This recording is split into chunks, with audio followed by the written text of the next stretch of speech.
Amen. Oui. Il y a quelqu'un, c'est fait. C'est fait. Alors nous allons dans la parole de Dieu, dans Matthieu chapitre 25. Matthieu chapitre 25.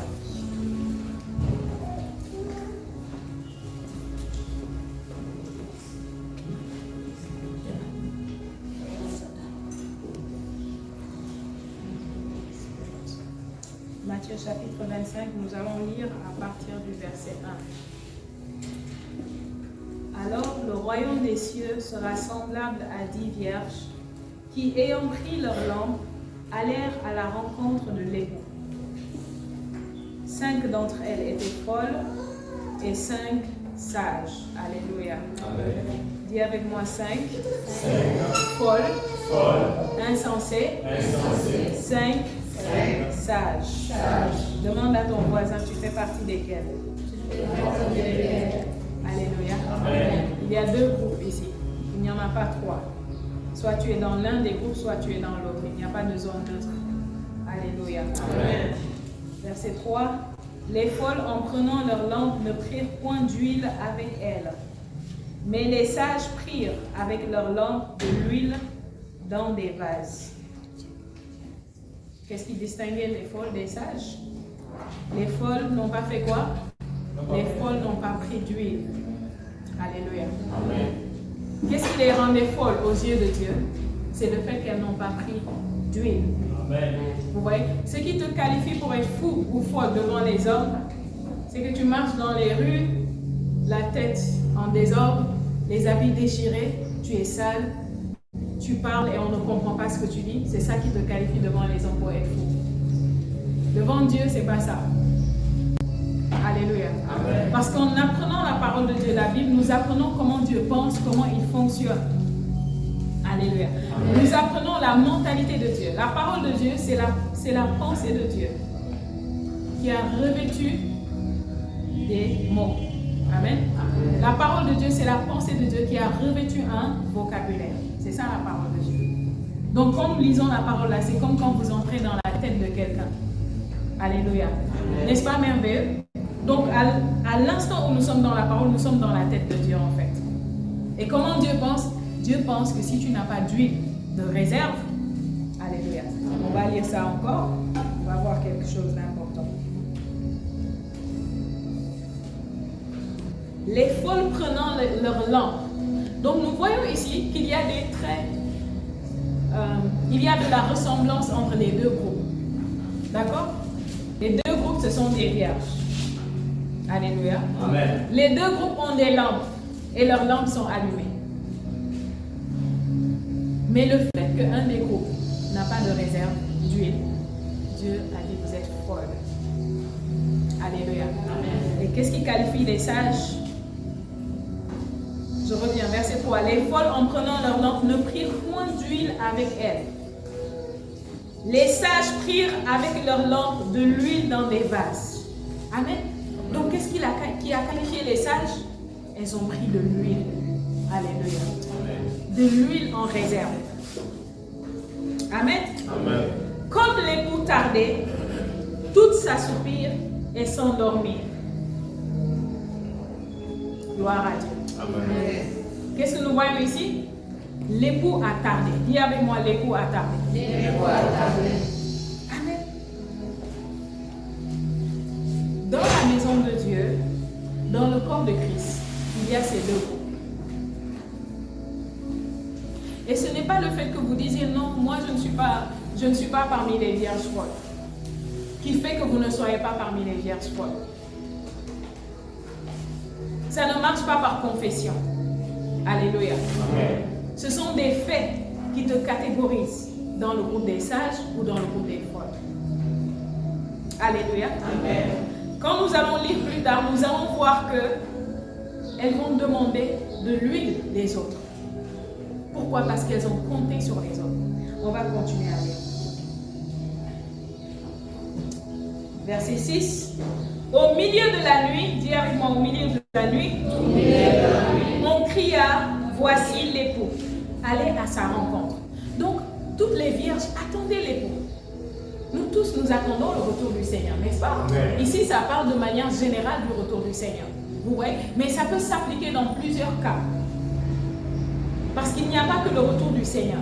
Parfois, tu es là dans ta vie, tu attends le Seigneur pour quelque chose. Tu attends le Seigneur pour un changement, pour une transformation. Tu veux voir une percée. Et tu as l'impression parfois que le Seigneur tarde. Et tu te demandes, Seigneur, pourquoi tu tardes? Pourquoi ça tarde? Et nous pouvons tous être là, et chacun d'une manière ou d'une autre attend le Seigneur. Tu attends le Seigneur pour ta vie. Tu attends le Seigneur pour ta famille. Tu attends le Seigneur pour un domaine ou un autre de ta vie. Mais tu ne vois pas encore. C'est comme s'il est pour tard. Et nous sommes tous dans cette position d'attente. Mais Dieu dit, si tu es sage, pendant que tu attends et que tu as ta lampe allumée, prépare de l'huile. À un moment, tout le monde s'est assoupi. Ça veut dire que nous tous, dans notre marche, dans notre parcours avec le Seigneur, il y a des moments où c'est comme si nous sommes fatigués. Alléluia. C'est déjà arrivé à qui d'être fatigué? Je ne parle pas juste de la fatigue physique. Ok? Vous êtes là, vous êtes dans votre parcours, dans votre marche avec le Seigneur, vous sentez que vous êtes fatigué. C'est arrivé à tout le monde ici. Alléluia. Amen. Oui, parce que nous sommes dans un monde déchu, nous sommes dans un parcours. Et nous faisons face à des oppositions chaque jour. Et le fait que nous fassions face à des oppositions ne veut pas dire que quelque chose ne va pas. C'est normal. Parce que nous ne sommes pas de ce monde. Amen. Nous transportons la lumière et nous sommes dans un monde de ténèbres. Donc c'est normal que quand nous marchons, à mesure que nous avançons, il y a de l'opposition. Il y a de la résistance. Amen. Et ce n'est pas un problème. C'est pourquoi Dieu nous a donné le mandat de dominer sur la terre. Ce mandat n'a pas commencé avec le Seigneur Jésus. Depuis Adam et Ève, Dieu crée Adam et Ève et il dit quoi? Dominez, soumettez. Amen. Pourquoi il dit soumettez? Pourquoi il dit dominer? Parce qu'il sait qu'ils auront à faire face à de l'opposition. Et il leur a donné l'autorité. C'est vrai, ils ont perdu cette autorité, mais pour nous, aujourd'hui, Christ est venu. Christ a tout accompli. Alléluia. Amen. Et parce qu'il a tout accompli, nous avons la domination et nous avons une domination supérieure à celle de Adam et Ève. Donc pendant que nous luttons, pendant que nous avançons, pendant que nous faisons face à des défis, à des oppositions, il y a des moments où on se fatigue. Donc à un moment, les vierges là, qu'est-ce qui s'est passé? Elles se sont assoupies.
Malachie chapitre 3.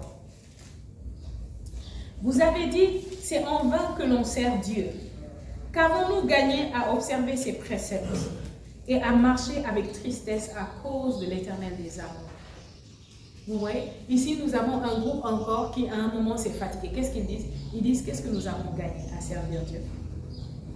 Qu'est-ce que nous avons gagné à observer ses préceptes? Vous voyez, ça arrive. Parfois, ce sont même les gens qui te le disent. Tu vas à l'église, tu sers Dieu, mais regarde ta vie. Regarde ta vie. Tu as l'impression que ceux qui ne le servent pas, leur vie va mieux que la tienne. Qui font plus d'avancées, plus de progrès, qui vont plus vite que toi. Tu n'es pas le premier à le dire. Tu n'es pas le premier à le penser. Alléluia. Amen. Il dit, qu'avons-nous gagné à observer ses préceptes et à marcher avec tristesse à cause de l'Éternel des armées? Qu'est-ce que nous avons gagné? Verset 15. Maintenant, nous estimons heureux les hautains. Oui, les méchants prospèrent. Oui, ils tentent Dieu et ils échappent. Quand vous lisez ici dans l'Ancien Testament les méchants dans la Bible, les méchants s'adressent toujours à ceux qui ne sont pas en Christ, ceux qui ne connaissent pas le Seigneur, ceux qui ne connaissent pas le vrai Dieu. Le méchant ici ne veut pas forcément dire celui qui fait du mal, mais c'est celui qui a la nature du péché. Il dit quoi? Nous les estimons heureux. Les méchants prospèrent. Ils tentent Dieu et ils échappent. Verset 16. Alors ceux qui craignent l'Éternel se parlèrent l'un à l'autre. L'Éternel fut attentif et il écouta. Dis avec moi, l'Éternel fut attentif. Alléluia. Il y a un moment, j'ai dit, donne à Dieu 3 de tes attentes. Est-ce que pendant que tu lui donnes tes attentes, tu es sûr, tu as cette assurance qu'il t'entend? La Bible nous dit quoi? L'Éternel fut attentif. Ils se sont réunis, ils ont parlé et l'Éternel a été attentif. Et il l'écouta. Et alors, qu'est-ce qui se passe? Un livre de souvenirs fut écrit devant lui. Pour ceux qui craignent l'Éternel et qui honorent son nom. Dis avec moi le livre de souvenirs. Le livre de souvenirs. Ici, il dit quoi? Un livre de souvenirs fut écrit. Mais dans d'autres versions, il dit le livre. Il ne dit pas un livre, il dit le livre de souvenirs fut quoi? Ouvert. Vous savez, dans la Bible, dans le livre d'Esther, il y avait cet homme qui était un juif. Mardoché, c'était l'oncle de Esther. C'était son père adoptif aussi parce que Esther a perdu ses parents très petite. Et c'est lui qui a élevé Esther. Et cet homme travaillait dans la cour du roi. Et il avait fait beaucoup de bonnes choses, beaucoup de bonnes œuvres. Un jour, des gens complotaient pour tuer le roi. Il les a surpris, il les a dénoncés et la vie du roi a été préservée. Amen. Mais malgré tout ce qu'il avait fait, on n'avait jamais reconnu Mardoché. On ne l'avait jamais récompensé. Alléluia. Amen. On n'avait jamais fait quelque chose pour montrer que cet homme est au service de notre peuple, de notre nation et de notre roi et il fait bien depuis des années. Au contraire, Mardoché avait vécu de la persécution. Au point où quelqu'un s'est levé, qui avait le pouvoir de la part du roi, il a dit que Mardoché, toi et tout ton peuple, on va vous exterminer. Vous voyez? Mais qu'est-ce qui s'est passé? Lorsque Esther a décrété le temps de jeûne et de prière, qu'ils se sont mis à prier, à jeûner, comme ici, devant le Seigneur, ils se sont mis à parler, ils ont crié vers le Seigneur. Qu'est-ce qui s'est passé? On dit que pendant que Esther jeûnait et priait, pendant que le peuple jeûnait et priait, qu'est-ce qui s'est passé? Soudain, le roi a manqué de sommeil. Pourquoi ça? Parce que quand Dieu ouvre le livre des souvenirs à propos d'une personne, ça se manifeste sur la terre des hommes. Nous avons écouté la voix du Père. Comment la voix du Père parle du fait que Dieu utilise les humains. Dieu utilise les relations, les connexions. Alléluia. Pour nous apporter ce qu'il veut nous apporter. Pour nous faire devenir ce qu'il veut que nous devenions. Pour nous emmener là où il veut que nous allions. C'est pourquoi quand Dieu ouvre le livre des souvenirs pour toi, c'est dans le règne de l'esprit. Mais dans le règne physique, il y aura des répercussions. Amen. Alléluia. Alors c'est ce qui s'est passé pour Mardoché ici et pour le peuple d'Israël. Soudain le roi voulait dormir, le roi n'arrivait pas à dormir. Il s'ennuyait tellement qu'il a dit, amenez-moi les registres du royaume. Et comme par hasard, en fouillant les registres, il tombe sur l'œuvre de Mardoché. Comment Mardoché un jour avait sauvé sa vie. Et le roi était troublé. Il dit donc quelqu'un a fait ça pour le roi. Qu'est-ce qui a été fait pour ce monsieur? On dit absolument rien. Comment ça rien? Il a servi le royaume. il a préservé la vie du roi. Quelque chose doit être absolument fait. Et pendant qu'il dit que quelque chose doit être absolument fait, vous savez, quand le livre des souvenirs s'ouvre pour vous, même vos ennemis, même ceux qui vous haïssent, ils vont être contraints par une force surnaturelle à vous faire du bien. Écoute très bien ce que je dis ce matin, bien. Je parle à quelqu'un, je ne parle pas à tout le monde. Alléluia. Je parle à quelqu'un qui reconnaît ce matin que Dieu est en train de lui parler. Et que pendant que tu reçois la parole de Dieu, tu reçois aussi la prophétie pour ta vie. L'ennemi que tu as, ton ennemi juré ou tes ennemis jurés, qui soient révélés au cachet, quand le livre de souvenirs s'ouvre pour toi, une force les contraint à te servir. Une force les contraint à te favoriser. Une force les contraint à t'honorer, à t'aider. Alléluia. Une force les contraint à faire pour toi ce qu'ils n'auraient jamais conseillé à quelqu'un de faire. Donc pendant que le roi dit, qu'est-ce qui a été fait pour lui? Voici l'ennemi de Mardochée qui approche. Et le roi lui dit, dis-moi, qu'est-ce qu'on doit faire pour un homme que le roi veut honorer? Qu'est-ce qu'on doit faire pour un homme à qui le roi peut faire du bien de manière particulière? Et l'homme se met à citer. Il dit, oui, le roi va enlever sa bague royale et va mettre ça dans son roi. Le roi va prendre un cheval et le mettre sur ce cheval. Le roi va mettre tout un cortège autour de lui. Il va marcher dans les rues et les gens vont devoir le saluer. Les gens vont crier devant lui. Pendant qu'il disait tout ça, il ne savait pas que c'était pour son ennemi. Vous savez, j'aime le psaume 23. Le psaume 23 dit, il dresse devant moi une table face à mes ennemis. Amen. À quel point vous aimez ce verset? Amen. Alléluia. Amen. Certains prient pour la mort de leurs ennemis. Certains prient pour la mort de leurs adversaires. Certains ne prient pas pour la mort de leurs ennemis, de ceux qui les haïssent. Certains veulent juste qu'ils disparaissent. Moi, je ne veux pas qu'ils disparaissent. Alléluia. Je ne sais pas pour toi, je veux qu'ils soient là et qu'ils soient témoins de comment l'Éternel va... C'est un verset qui doit être accompli dans sa plénitude. Vous savez, quand il y a un scénario, chacun a son rôle. Vous voyez, il y a le rôle du gentil, il y a le rôle du méchant, il y a le rôle de l'acteur principal. Et s'il manque un élément, ça fausse le scénario, n'est-ce pas? Il ne faut pas fausser le scénario de Dieu. Je veux qu'il soit là et qu'il soit témoin de comment l'Éternel va dresser cette table, de comment il va faire déborder ma coupe. Alléluia. Amen. Certains ont mal. Je n'ai pas mal. Alléluia. Je n'ai pas mal. Je remercie Dieu pour l'opposition.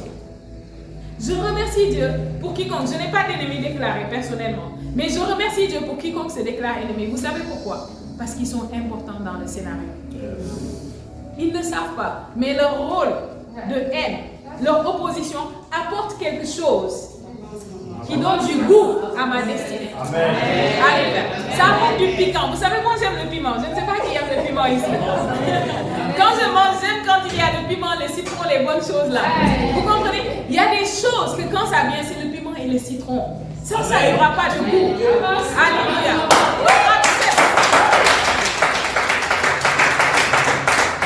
Donc, qu'est-ce qui se passe? Mardochée a été l'instrument de...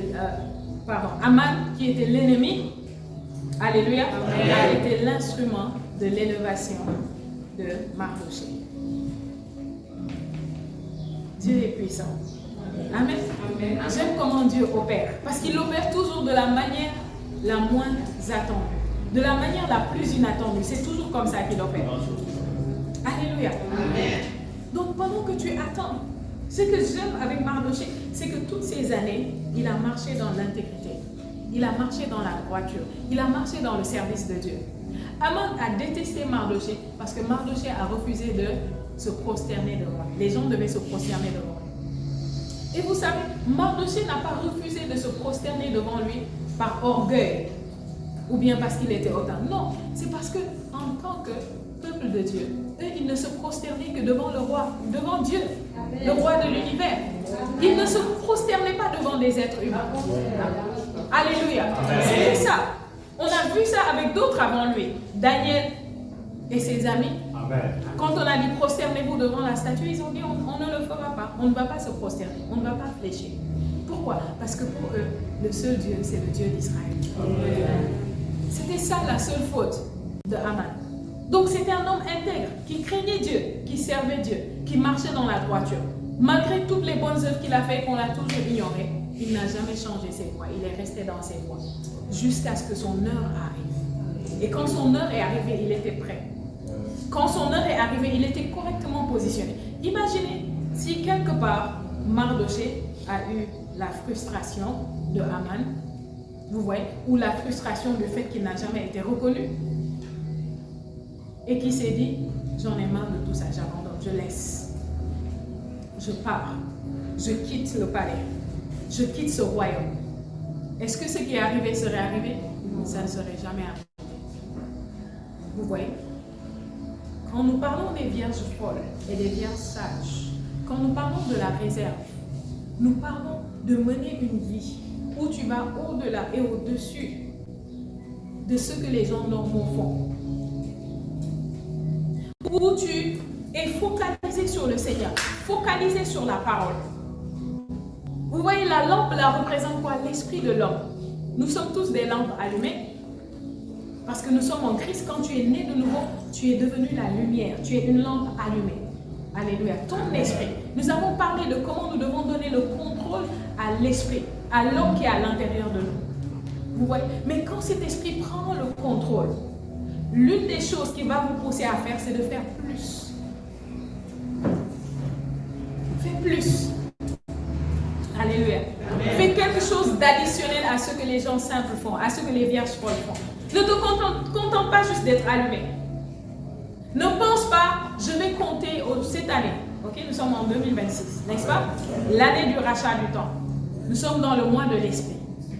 Tu ne peux plus dire je compte sur la prière de mon frère, je compte sur la prière de ma soeur, je compte sur la prière du prophète. Aie ta lampe allumée et aie de l'huile en réserve. Aie ton huile pour toi-même.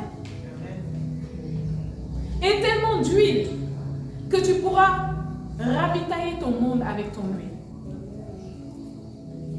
Beaucoup d'entre nous, pour nous tous, vous voyez, certains vont entendre cet appel, d'autres ne vont pas l'entendre. Nous tous, nous sommes appelés à être les dieux de notre monde, les changeurs de notre monde. Nous sommes des Christ, des sauveurs pour notre monde. La Bible déclare comment des sauveurs viendront de Sion, des sauveurs. Alléluia. Nous avons le sauveur qui est Jésus. Mais ensuite, il a fait de nous des sauveurs. Il dit des sauveurs descendront de Sion. Sion, c'est quoi ici? C'est le royaume dans lequel nous sommes venus lorsque nous avons cru en Jésus. Il dit, ils descendront de Sion. Vous êtes les sauveurs de qui? De votre monde. La Bible nous montre comment la création soupire et attend avec un ardent désir. La révélation de qui? Alléluia. La révélation de qui? Des fils de Dieu. La création attend ta révélation, ma révélation. Amen. Ça veut dire quoi? Ta famille attend ta révélation. Ton village attend ta révélation. Ton ethnie attend ta révélation. Ils attendent ta révélation. Certains d'entre vous, quand vous allez en famille encore et qu'ils se mettent à verser, vous connaissez ce que ça veut dire verser? Hein? Quand ils prennent l'alcool, des choses comme ça, la nourriture, et ils font papou, mamou, et ils versent. Ils parlent à papou et mamou qui sont partis depuis là, qui étaient des insensés pendant qu'ils étaient vivants. Ils n'ont jamais pu changer la vie de personne pendant qu'ils étaient vivants. Maintenant qu'ils sont partis, on dit quoi? Ils vont changer leur vie. Ils versent là-bas. Certains d'entre vous, vous êtes en Christ, mais quand vous allez au village, quand vous allez en famille, ils versent et vous êtes dedans. Quand ils appellent pour dire, allô, on va faire la cotisation. On a fait signe à ma mère récemment pour dire, leur grande sœur qui est décédée, on a fait les funérailles depuis. Vous savez, nous, ce qu'on appelle les funérailles, c'est quoi? La personne est décédée, on fait ce qu'il faut faire, on enterre la personne, ok? Après ça, c'est fini. Mais pour eux, là, quand ils ont enterré, c'est pas fini. C'est pas fini. Ils vont aller cotiser, gagner beaucoup d'argent et aller au village là-bas et faire une grande célébration. Ils disent c'est les funérailles. Et ils font là-bas ce que j'appelle l'autopsie spirituelle. Une cérémonie spirituelle où la personne qui est morte va se manifester et dire c'est elle qui m'a tué. C'est elle qui m'a mangé. Ok? Donc on l'appelle pour dire il faut cotiser. Ma mère me dit ça. J'ai dit nous, on ne cotise pas. On l'a ajouté dans un groupe. J'ai dit le groupe là, n'essaie même pas d'entrer, n'écoute pas. Fais juste comme si tu n'es pas là-bas. Laisse-les discuter là-bas. J'ai dit, nous, on ne cotise pas. S'il y a quelqu'un dans la famille qui a besoin d'aide, s'il y a quelqu'un qui a besoin de soutien, si c'est un mariage, un événement heureux, on nous dit cotiser, on va cotiser avec joie. Mais on ne cotise pas à la mort. La Bible dit, tu ne peux pas adorer à l'autel du Seigneur, communier à l'autel du Seigneur et communier à l'autel des démons en même temps. Comment tu es chrétien, tu communies, tu viens ici, on prend le corps, on prend le sang de Christ. Demain, tu pars au village, tu pars en famille, ils disent que viens, on va saluer papou et maman. On va verser. Toi, tu viens. Toi, tu viens. Tu ne t'affirmes pas. Tu ne montres pas ta position claire que je ne suis pas dedans. Mon oncle était venu, j'avais 2 oncles et un cousin, ils sont venus à la maison. J'étais là ce jour-là. Et j'étais à côté de mon oncle. J'ai servi le jus, il a pris, il voulait verser. Quand il voulait verser, c'est pas parti la première fois. Et je ne l'avais pas vu. Donc la deuxième fois, il a essayé, je l'ai attrapé. Alléluia. Il a essayé encore, je l'ai attrapé. J'ai dit, nous on ne fait pas ça ici. Amen. Amen.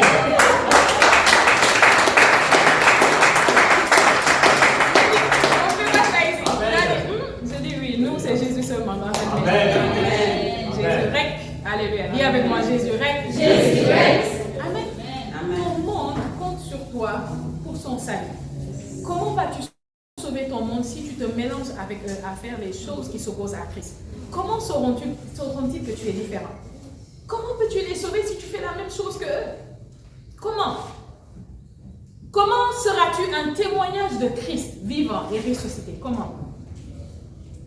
Certains disent, oh non, j'ai peur, parce que si je fais ça, ils vont s'opposer. Vous savez ce qu'ils font toujours? Quand tu commences à faire ça, ils vont dire, toi, c'est ce chemin, tu es maintenant de l'autre côté, non? Tu es protestant, tu es charismatique. Hein? Tu ne connais pas le fils de tel ou la fille de tel, elle était entrée dans ces choses. Elle est où maintenant? Elle est morte. L'autre là, tu te souviens, c'est qu'il est où? Il est mort. Pendant qu'ils parlent comme ça, qu'est-ce qu'ils font? C'est le démon qui parle. Et qu'est-ce qu'il essaie de faire? De semer l'esprit de peur dans ton cœur. De te faire douter de la puissance de ce Jésus en qui tu as cru. De te faire douter de la puissance de ton identité nouvelle en Christ. C'est ce qu'ils essaient de faire. Je ne connais pas Georges, je ne connais pas Jeanne, qui avait dit qu'elle a cru en Jésus et après elle est morte. Parce que sa famille s'est élevée. Je ne sais pas. Ce que je sais, c'est que je suis un fils de Dieu. Amen. Ce que je sais, c'est que mon Jésus, il est le seul vrai Dieu. Amen. Alléluia. Amen. Si les ancêtres qui sont morts là peuvent me tuer, parce que moi, je ne suis pas les ancêtres, je ne suis pas ça. S'ils peuvent, comment ils ont fait pour ne pas s'empêcher de mourir? Alléluia. Amen. Ils n'ont pas pu s'empêcher de mourir. Personne ne veut mourir, n'est-ce pas? Aucune personne normale. Les gens qui veulent mourir, c'est les démons qui les manipulent. Aucune personne normale ne veut mourir. Mais ils sont morts, ils n'ont pas pu s'empêcher de mourir. Et ils ont le pouvoir de me faire mourir moi. Mais c'est un mensonge. Ils n'ont aucun pouvoir. Aucun pouvoir. Alléluia. Amen. La Bible dit, tout pouvoir m'a été donné. Qui a dit ça? Qui a dit ça? Il dit quoi? Tout pouvoir m'a été donné. Est-ce qu'il a dit certains pouvoirs? Non. Est-ce qu'il a dit une partie des pouvoirs? Non. Est-ce qu'il a dit le plus grand pouvoir? Non. Il a dit quoi? Tout pouvoir. Tout. En d'autres termes, il ne reste aucun pour Satan. Il ne reste aucun pour le diable. Il ne reste aucun pour les démons, des papous et des mamans. Aucun. Alléluia. Amen. Tout pouvoir lui a été donné. Et il s'est retourné, il m'a donné ce pouvoir. Donc personne ne peut me résister. Aucune force ne peut me résister. Rien ne peut tenir sur ma route. Pourquoi? Parce que tout pouvoir m'a été donné. Dis avec moi, tout pouvoir m'a été donné. Tout pouvoir m'a été donné. Qu'est-ce que tu fais de ce pouvoir maintenant? Tu as peur de la persécution? Je ne sais pas pourquoi je vais dans ce sens-là. Dieu parle à quelqu'un ce matin. Est-ce que tu as peur que toute la famille commence à dire, ah, Agnès n'est plus avec nous. Agnès, elle est protestante. Oui, les protestants, là, ils ne suivent pas la tradition, ils ne suivent pas nos coutumes. Ah bon? Agnès, et qu'on va t'appeler pour te faire des réunions à gauche et à droite. Est-ce que c'est de ça que tu as peur? Jésus a dit que tous ceux qui doivent vivre de manière pieuse en lui seront persécutés. Il a dit, réjouissez-vous. Si on dit de vous toutes sortes de mal faussement. Si on vous fait du mal à cause de mon nom. Et toi, tu fuis cette réjouissance. Toi, tu fuis cette persécution. Jésus t'a dit que ça fait partie. Oui, parce que les gens qui viennent à l'église, qui prient Dieu, qui communient à la table du Seigneur et que quand ils sont en public, se fondent dans la masse et font comme tout le monde pour ne pas se démarquer. La seule raison pour laquelle ils font ça, c'est parce qu'ils ont peur de la persécution. Ils ont peur que papa les rejette, que maman les rejette, vous voyez, que le mari les rejette, que la femme les rejette. Mais le Seigneur Jésus a dit une chose très intéressante dans sa parole. Il a dit, ne pensez pas que je suis venu apporter la paix. Et vous voyez, Jésus a appelé le prince de paix. C'est dans un sens qu'il dit ça. Amen. Il dit, je suis venu apporter l'épée. Quelle épée? Une épée de division entre le père et son fils, entre la mère et sa fille, entre la belle-fille et sa belle-mère. Je suis venu apporter une épée de division. De quoi il parle? Quelle est cette épée de division? Vous voyez, c'est l'épée de la vérité. C'est une épée à deux tranchants. Quand tu marches dans la vérité, les gens ne seront pas toujours d'accord avec toi.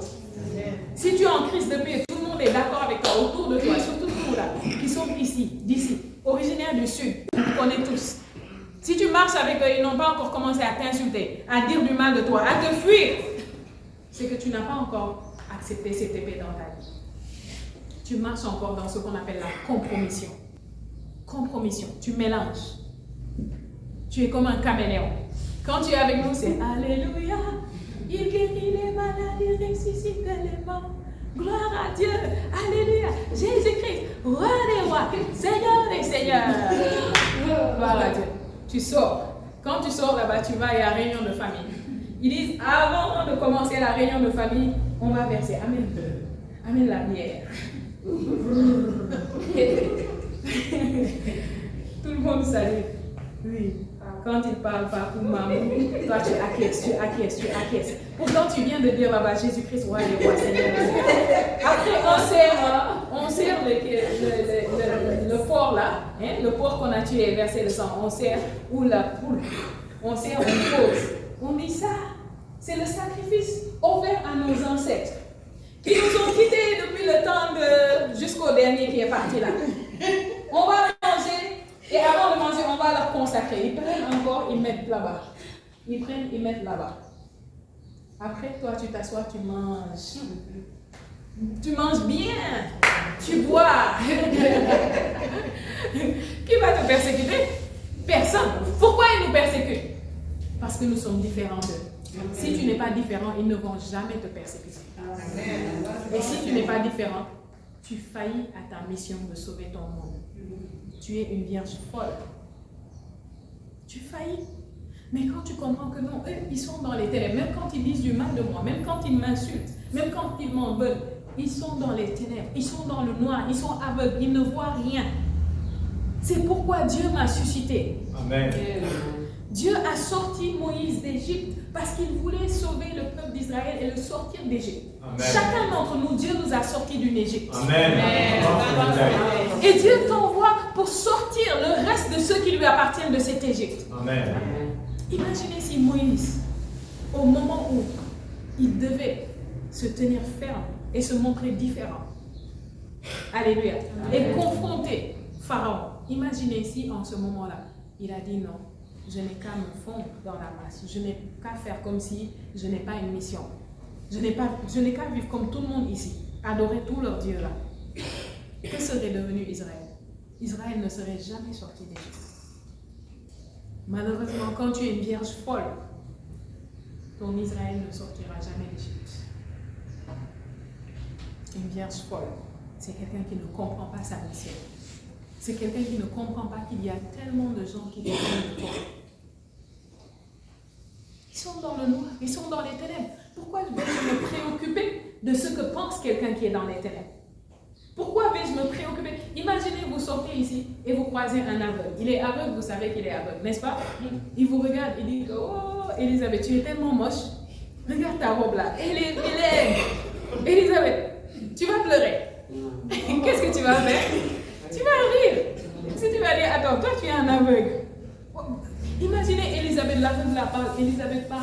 déprimée. Elle part en se posant des questions. Oh Seigneur, pourquoi tu m'as fait vilain? Et Seigneur va rire aussi. C'est comme ça que beaucoup sont. Ils se préoccupent de ce que les aveugles autour d'eux disent. Ils se préoccupent de ce que les morts autour d'eux disent. Jésus n'a-t-il pas dit laisse les morts enterrer la mort? Vous savez, si aujourd'hui, nous les hommes de Dieu, on se mettait à parler exactement comme Jésus et à œuvrer comme tout ce qui est dans la Bible, dans la parole, les gens vont tellement nous insulter. Les gens, parfois, ils disent que non, Jésus ceci, Jésus cela, vous ne faites pas comme Jésus. Mais si on commence à faire comme Jésus, comme Pierre, comme Paul, ils ne vont pas supporter. Vous n'allez pas supporter. Si on commence à parler comme lui, vous n'allez pas supporter. Il s'appelle beaucoup faux prophètes aujourd'hui, faux apôtres. Pourquoi? À cause de certaines... Est-ce que vous vous rendez compte que Pierre, alléluia, amen, quelqu'un est mort chez lui, ou 2 personnes sont mortes parce qu'ils ont menti sur les offrandes. Vous vous rendez compte? Vous voulez être dans l'église de Pierre? Parce que certains, c'est ce qu'ils veulent. Vous voulez être dans l'église de Pierre? Ceux qui viennent prendre leur enveloppe et écrire la dîme, et Dieu sait que ce n'est pas ta dîme. Tu poses et tu écris dîme. Pierre dit, tu as menti au Saint-Esprit. Et le gars est tombé mort. Sa femme est venue, il l'a demandé. La femme a dit la même chose, elle est tombée morte. Vous voulez être dans cette église-là? Ah, je pense que beaucoup ne seraient plus vivants dans l'église de Pierre. Rendez juste grâce à Dieu d'être dans l'église du prophète. Amen. Alléluia. Amen. Donc c'est comme ça que Jésus parlait. Il dit, laissez les morts enterrer leur mort. Alléluia. L'évangile est un évangile ou un évangile de rigueur. C'est un évangile de fermeté. Ce n'est pas un évangile où tu vacilles, où tu ne sais pas exactement ce que tu veux, où tu vas, où tu te soucies de ce que les gens pensent. Si tu te soucies trop de ce que les gens pensent, tu ne pourras pas être utilisé par le Seigneur. Tu ne pourras pas. Vous pensez que Moïse s'est soucié de ce que les gens pensaient? Quand il a laissé le palais, laissé la royauté, laissé toute la gloire et la richesse de l'Égypte, il est allé dans le désert parce qu'il savait qu'il y avait un appel de Dieu sur sa vie et qu'il est revenu les sortir de là. Il y a une Israël qui crie et qui pleure dans ton monde là-bas. Tu ne peux pas te permettre d'être une vierge folle. Tu ne peux pas. Cette année, prie pour toi-même. Prie jusqu'à avoir de la réserve. Prie jusqu'à savoir que, ah, j'ai prié. Tu pries jusqu'à savoir que la prière que j'ai priée là, ça dépasse pour moi. Parce qu'il y a la prière qui est comme un carburant pour ta propre vie, pour ta propre destinée. Et si tu es une vierge sage, Dieu dit, tu ne peux pas te permettre d'avoir juste cette prière. Tu dois avoir ça et de la réserve. Est-ce que vous savez que vous pouvez tellement prier que vos enfants, vos petits-enfants, vos arrière-petits-enfants vont bénéficier de votre prière? Amen. Il y a des nations aujourd'hui qui sont sur terre où prêcher l'évangile, la parole de Dieu est tellement facile. Pourquoi? Parce qu'avant, des hommes ont prié. Des hommes ont tellement mis de l'huile en réserve que les générations qui ont suivi se sont juste mis à bénéficier. J'étais étonnée d'apprendre qu'au Nigeria, il y a plus de 30 ans de cela, la majeure partie du Nigeria était musulmane comme le Sénégal. J'étais très étonnée. Il y a plus de 30 ans de cela. C'est incroyable. Mais vous regardez le Nigeria aujourd'hui, c'est une des nations connues dans le monde pour le christianisme. Pourquoi? Parce que des hommes ont été suscités par Dieu. Et ils ont compris leur mission. Des Moïse sont venus. Et ils ont tellement prié, tellement laissé de l'huile en réserve que les générations qui ont suivi ont reçu. J'ai déjà été au Nigeria. Et étant là-bas, je prêchais l'évangile dans la rue. Et j'étais étonnée. Ce n'est pas le seul pays où j'ai été et j'ai vu ça. J'étais étonnée qu'au Nigeria, en prêchant l'évangile, je n'ai pas croisé une seule personne qui me dit « je n'ai pas encore entendu ». Si je croise un groupe, je leur prêche l'évangile. Il y aura certains qui ont entendu, qui ont cru. Il y a d'autres qui ont entendu, qui n'ont pas encore cru. Qui sont peut-être des musulmans ou ils sont des païens. Mais il dit, j'ai déjà entendu. Pareil en Gambie. J'étais en Gambie, la Gambie là. Pareil.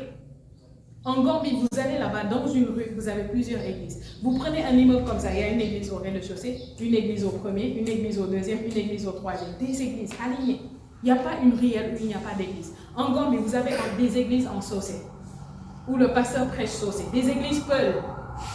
J'ai connu un pasteur là-bas qui était Peul, où le pasteur prêche en Peul. Des différentes langues. Alléluia. Pourquoi ça se passe comme ça dans certaines nations? Parce que certains ont pris au sérieux leur mission. Ont prié plus que ce qui était nécessaire pour leur propre vie. Ont été des vierges sages. Et ils ont mis de l'huile en réserve. Et en général, c'est la première génération. Et ici au Sénégal, nous sommes pratiquement la première génération à avoir cru en Jésus. À avoir cru en ce vrai Jésus. Pas un Jésus mort et crucifié, un Jésus ressuscité et vivant, assis à la droite du Père. Oui, parce que d'autres ont cru en ce Jésus qui est mort depuis des générations et ça n'a rien changé. Vous voyez, ils sont là comme s'ils ne sont pas là. Mais nous ne sommes pas là pour faire comme si nous ne sommes pas là. Nous sommes là pour faire une différence. Nous sommes là pour être une réponse à une génération. Nous sommes là pour être les Moïse qui vont faire sortir Israël d'Égypte. Nous sommes là pour être de ceux qui vont être les facteurs déclencheurs du réveil dans cette nation. Amen. Alléluia. Et quand tu comprends ça, tu arrêtes de vivre ta vie comme une personne ordinaire. Tu arrêtes de vivre ta vie comme Maïmouna, comme Soukaina, comme Marie-Joséphine. Vous n'êtes pas pareil. Marie-Joséphine n'a peut-être pas conscience de ce qu'il y a à faire dans sa vie, dans sa famille. Mais toi, Dieu t'a appelé. Et le simple fait que tu entends ce message révèle que tu as cet appel. Vous voyez? Et ce n'est pas juste à propos des familles. C'est aussi à propos de vos lieux de travail, à propos de vos entreprises. C'est aussi à propos de vos écoles. Pour vous qui êtes dans les écoles, que tu sois un élève, un étudiant, un professeur, les gens qui sont autour de toi, c'est une Israël qui doit être sortie d'Égypte. Si tu ne te démarques pas, tu marches comme eux, tu vis comme eux, tu es soumis au système comme eux, comment pourras-tu être la réponse? Le Seigneur nous a dit, on n'allume pas une lampe pour la mettre où? Sous un boisseau. Mais certains d'entre vous, Dieu ne vous a pas mis sous le boisseau, mais vous-même, vous êtes allés, vous avez couru, vous avez pris, boum, vous avez mis le boisseau au-dessus de vous. Vous êtes cachés. On vous dit de prêcher l'évangile, ça ne vous dit rien. Inviter les gens, ça ne vous dit rien. Parce que si tu ne sais pas prêcher, au moins invite. Quand la personne vient, elle va entendre l'évangile. Le département des nouveaux venus qui est là, toute personne qui vient, ils les reçoivent, ils leur prêchent l'évangile et ils les conduisent à Christ s'ils acceptent. Et ce sera mis dans ton compte si la personne a reçu le salut. Et si elle n'a pas reçu, ce n'est pas un problème. La semence est partie. Et l'Esprit sait faire. C'est quoi faire avec cette semence-là? Alléluia. Amen. Tout le monde attend ta révélation. Et pour que tu puisses te révéler pleinement, tu dois entrer dans la classe des vierges sages. Alléluia. 2026, bien aimé, ce n'est pas le moment de négliger ta vie de prière. Ce n'est pas le moment de négliger la parole de Dieu. Notre homme de Dieu nous a donné un plan de lecture de la Bible sur 4 mois. Sur 4 mois. Que si tu suis ce plan, en 4 mois, tu auras lu la Bible. Au départ, je me disais, ça va être lourd, hein, quand j'ai entendu ça. C'est ce que je me disais. Mais après, en lisant, je me suis rendu compte, mais c'est rien de difficile. Même en 30 minutes, j'ai fini de lire ça. Vous voyez? Et il n'y a personne qui ne peut pas s'organiser à avoir 30 minutes dans sa journée. Est-ce que tu travailles à avoir de l'huile en réserve? Et ça, c'est une parole pour tout le monde. Ne pense pas, ah non, papa prie, maman prie, ma grande soeur prie. Et toi? Les vierges, quand le Seigneur est venu, retournons dans Matthieu. Est-ce que tu es là ce matin? Amen. Amen.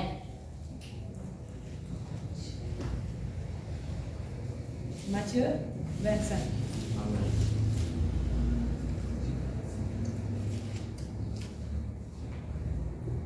Nous étions à quel verset? Verset 6? Ok. Au milieu de la nuit, on cria, voici l'époux, allez à sa rencontre.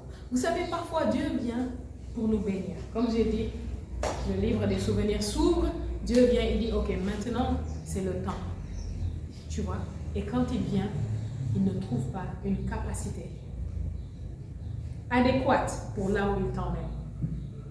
Imaginez si Joseph était un incompétent.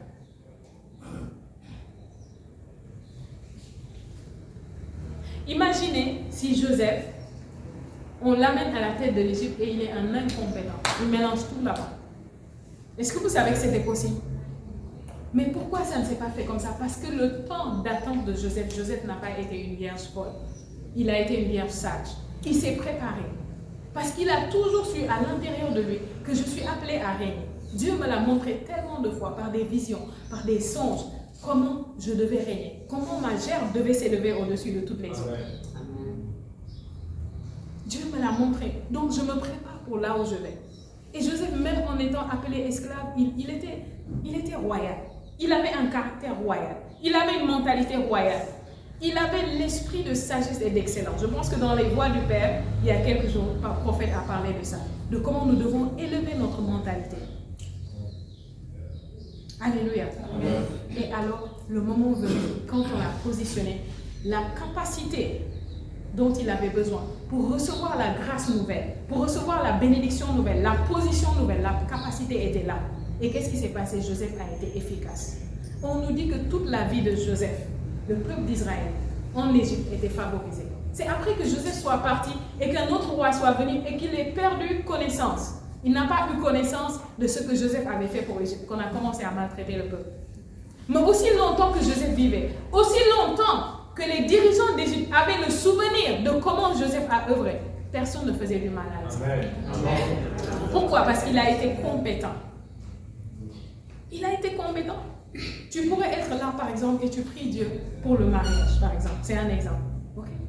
Mais pendant que tu pries et tu attends, et c'est comme si Dieu t'a... Est-ce que tu ne sais pas que c'est une opportunité pour toi d'être plus prête? Est-ce que la capacité pour ce que tu demandes à Dieu est là? Parce que si la capacité n'est pas là, quand la bénédiction vient, au lieu d'être une bénédiction, ça va te détruire, ça va t'écraser.